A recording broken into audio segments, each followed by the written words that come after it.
नमस्कार विद्यार्थी मित्रांनो, मागील लेक्चरला आपण सहकार या विषयामध्ये जवळपास 4 प्रकरणांचा अभ्यास केलेला आहे. पहिलं प्रकरण आपण अभ्यासलं सहकारी संस्थेचं संघटन. दुसरं प्रकरण अभ्यासलं आपण सहकारी संस्थेच्या सचिवांचा पत्रव्यवहार. तिसरं प्रकरण आपण अभ्यासलं सहकारी संस्थांचा आयुक्त व निबंधक. चौथं प्रकरण आपण अभ्यासलं महाराष्ट्र सहकार संस्था कायदा 1960.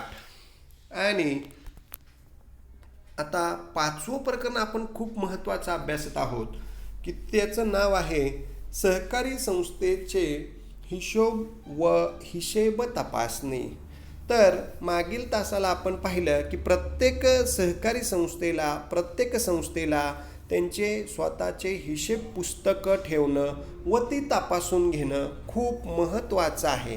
कारण जर हिशोब पुस्तकं व्यवस्थित ठेवली, ती तपासली, तर खऱ्या अर्थानं लोकांचा विश्वास संस्थेवरती बसणार आहे, वाढणार आहे आणि आपल्या संस्थेला पण लक्षात येणार आहे की या ठिकाणी किती संस्थेला प्रॉफिट झाला, किती या ठिकाणी तोटा झाला, हे सुद्धा आपल्याला लक्षात येणार आहे. प्रॉफिट लॉस पण आपल्याला लक्षात येतोय. तर मागील लेक्चरला आपण हिशोब पुस्तकांचे प्रकार पाहिले. त्यामध्ये रोजकीर्द, त्यानंतर या ठिकाणी खाते वही, सहाय्यक पुस्तके आणि रोख पुस्तके, हे 4 पुस्तकं आपण अभ्यासली. आणि आता आपण खऱ्या अर्थानं पुढं इतर पुस्तके यांचा अभ्यास या आजच्या लेक्चरला आपण करणार आहोत. त्यामध्ये त्याचं टायटलच आहे बघा, वैधानिक पुस्तके. म्हणजे सहकारी संस्थेची पुस्तकं, त्याचे प्रकार अभ्यासले. आता पुढं सहकारी संस्थेची इतरही काही पुस्तकांचे प्रकार आहेत. त्यामध्ये या इतर पुस्तकांमध्ये सुद्धा खूप महत्त्वाचे असे 2 पुस्तकांचे प्रकार आहेत. त्यामध्ये वैधानिक पुस्तके. वैधानिक पुस्तकांमध्ये सुद्धा जवळपास एक 8-10 पुस्तकांचा अभ्यास आपल्याला आजच्या या लेक्चरला करायचा आहे. आणि दुसरा एक प्रकार आहे ती म्हणजे बिगर वैधानिक किंवा इतर पुस्तके, ती आपण नेक्स्ट लेक्चरला अभ्यासणार आहोत. तर आज आपण सहकारी संस्थेची वैधानिक पुस्तके याही पुस्तकांचा अभ्यास या तासाला करणार आहोत. चला तर मग या ठिकाणी वैधानिक पुस्तकांमध्ये पहिलं पुस्तक आहे सभासद नोंदणी पुस्तक. तर सभासद नोंदणी पुस्तकामध्ये सुद्धा या ठिकाणी प्रत्येक सहकारी संस्थेला सभासद नोंदणी पुस्तक ठेवणं गरजेचं आहे.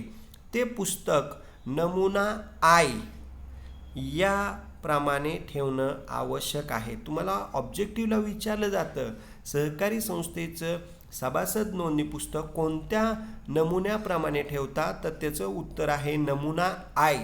लक्षात घ्या, ते एक महत्त्वाचं आहे.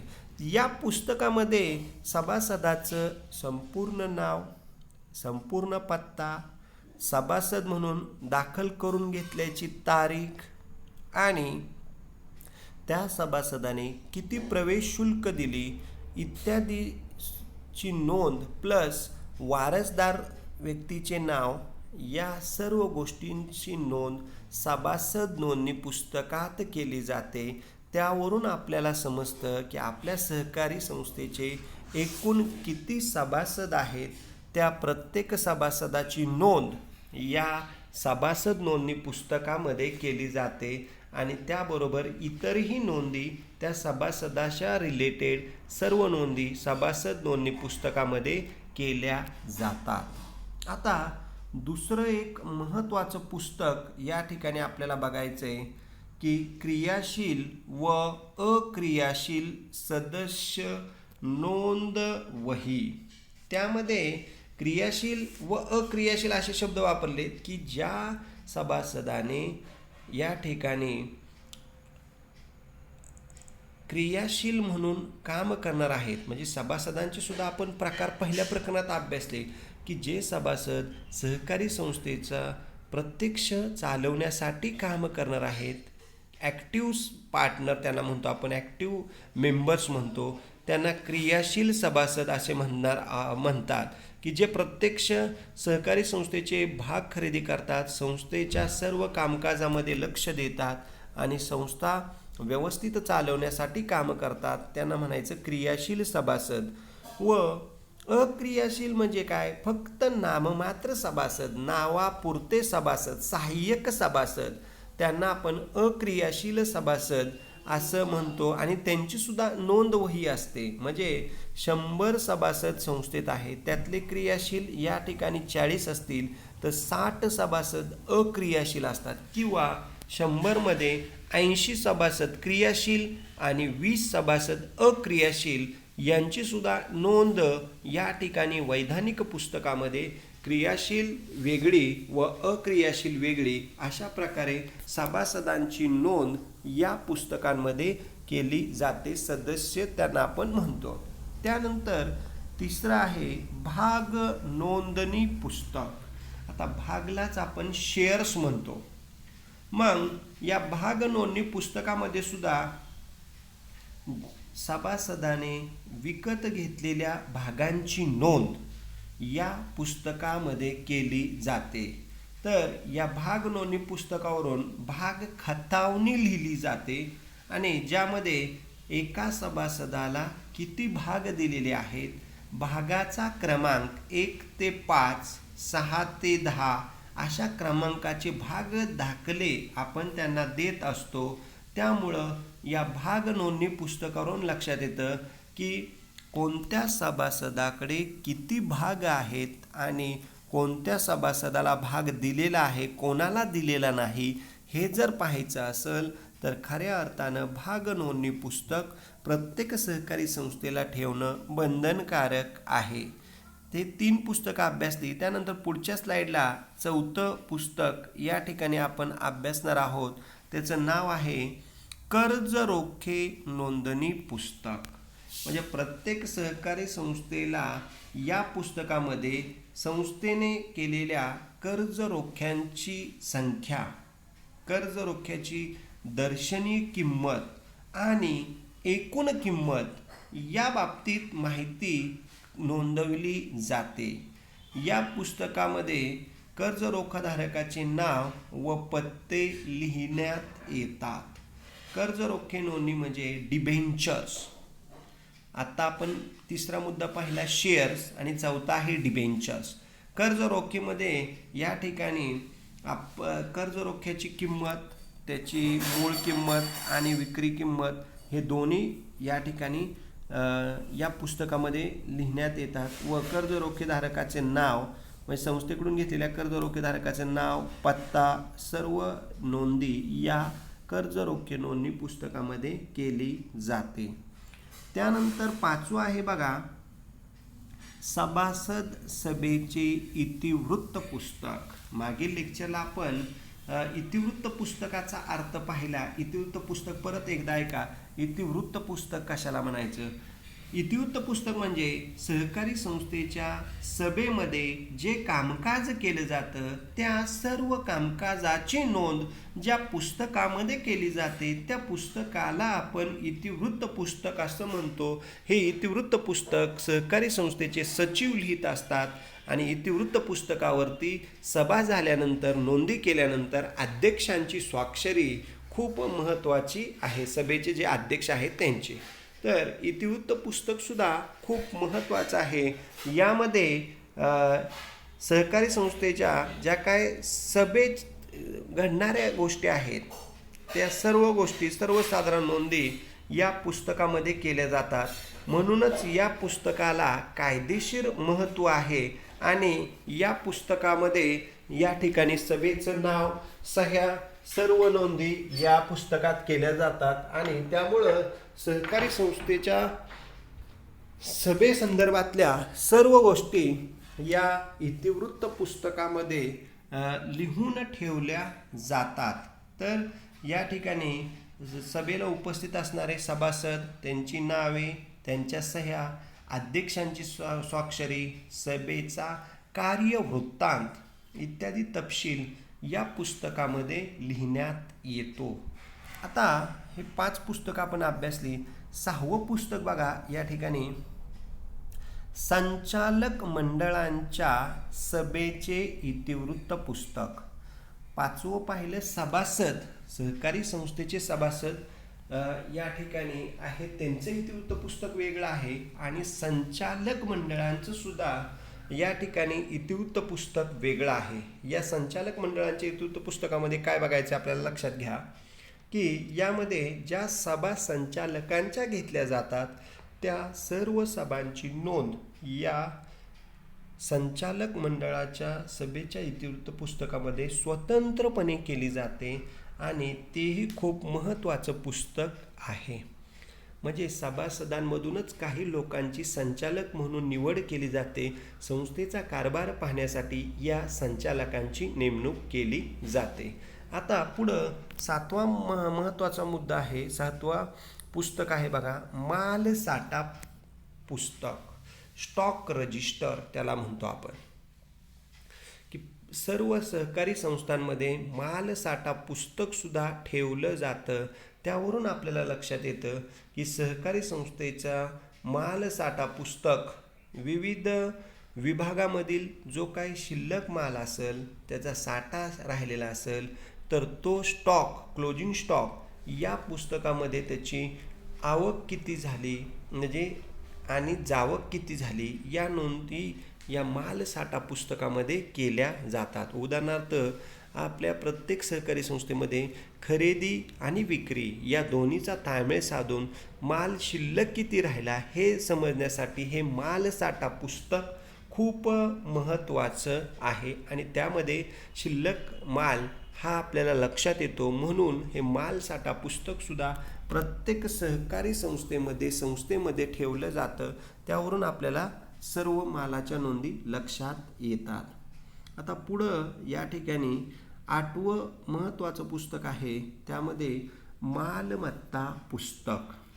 आता मालमत्ता पुस्तकामध्ये या ठिकाणी सहकारी संस्थेच्या नावे असलेली मालमत्ता सर्व त्याची नोंद या मालमत्ता पुस्तकामध्ये केली जाते. मालमत्तेचे स्वरूप, मालमत्ता कधी खरेदी केली, किती किमतीला घेतली, कोणाकडून खरेदी केली आणि मालमत्तेसाठी आलेला खर्च, मालमत्तेवर मिळालेलं डिस्काउंट, झालेली मालमत्तेमध्ये झालेला जो काही घसारा आहे, ती झीज झालेली आहे, त्याची सर्व नोंद या मालमत्ता पुस्तकामध्ये केली जाते. आणि मालाचा जो काय मालमत्ता आपल्या संस्थेमध्ये मशिनरी आहेत, बिल्डिंग आहे, फर्निचर आहे इत्यादीची नोंद या मालमत्ता पुस्तकामध्ये केली जाते. त्यावरून वर्ष संपल्यानंतर लक्षात येतं की संस्थेमध्ये किती मालमत्ता आहे आणि कोणत्या मालमत्ता आपण कधी खरेदी केली, किती खर्च आला, हे कोणाकडून घेतली, रोख घेतली का उधार घेतली, हे सुद्धा मालमत्ता पुस्तकावरून लक्षात येतं. त्याची बिलं या मालमत्ता पुस्तकामध्ये व्यवस्थितरित्या ठेवण्यात येतात. त्यानंतर 9वं आहे बघा गुंतवणूक पुस्तक. आता प्रत्येक सहकारी संस्थेला आपल्या संस्थेची जी काही शिल्लक रक्कम आहे ती गुंतवावी लागते. त्या गुंतवणुकीचा तपशील या ठिकाणी या पुस्तकामध्ये नोंदवला जातो. त्यामध्ये गुंतवणुकीचं नाव, गुंतवणुकीचं स्वरूप, गुंतवणूक कधी केली, त्याचे दिनांक, रक्कम, गुंतवणूक परत मिळण्याचे दिनांक आणि व्याज किती मिळणार आहे, लाभांशाचा दर इत्यादीचा तपशील या गुंतवणूक पुस्तकामध्ये नोंदवला जातो. आणि त्यावरून आपल्याला लक्षात येतं की गुंतवणूक पुस्तक आपण कोणकोणत्या ठिकाणी गुंतवणूक केलेली आहे. त्यानंतर पुढं आहे 10वं आहे डेड स्टॉक नोंद वही. आता डेड स्टॉक नोंद वही या ठिकाणी त्यालाच दुसरं नाव आहे जड वस्तू संग्रह वही. डेड स्टॉक म्हणजे जड वस्तू, त्यालाच आपण डेड स्टॉक म्हणतो. या डेड स्टॉक वहीमध्ये यामध्ये सुद्धा स्टेशनरी, फर्निचर इत्यादी कालबाह्य निरुपयोगी मालमत्तेची नोंद या डेड स्टॉक रजिस्टरमध्ये केली जाते. त्यामध्ये खरेदीची तारीख, किंमत, मालाचा परिमाण, या ठिकाणी मालमत्ता या ठिकाणी किती वर्ष वापरलेली आहे आणि तिची साधारण किंमत हे सर्व डेड स्टॉक नोंद वहीमध्ये आपण नोंदवून ठेवतो, जेणेकरून आपल्याला तो माल विक्री करताना लक्षात येतं की डेड स्टॉक किती आहे आपल्याकडं, खराब माल किती आहे, खराब वस्तू किती आहेत, आणि मग त्यावरून आपण त्या कमी किमतीला या ठिकाणी मार्केटला एकदम विकून टाकतो. त्यासाठी डेड स्टॉक रजिस्टर सुद्धा ठेवणं गरजेचं आहे. त्यानंतर 11वं पुस्तक आहे कर्ज नोंदणी पुस्तक. म्हणजे आपल्या सहकारी संस्था सभासदांना कर्ज देत असल्यास अशा व्यवहारांची नोंद या कर्ज नोंदणी पुस्तकामध्ये ठेवली जाते. म्हणजे सभासदाला दिलेलं कर्ज, परतफेडीचा कालावधी, व्याजाचा दर व त्यांना या ठिकाणी एकूण दिलेले कर्ज त्याची नोंद या कर्ज नोंदणी पुस्तकामध्ये केली जाते आणि त्या सभासदांकडून संस्थेला मिळणारं व्याज इत्यादीची नोंदसुद्धा या कर्ज नोंदणी पुस्तकामध्ये केली जाते. हे सुद्धा पुस्तक खूप महत्त्वाचं आहे.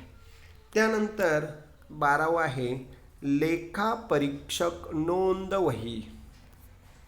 आता लेखापरीक्षक नोंद वही यावरून आपल्याला लक्षात येतं की प्रत्येक CAला, चार्टर्ड अकाउंटंटला, ऑडिटरला त्यांची स्वतःची पर्सनल डायरी ठेवणं अपेक्षित आहे.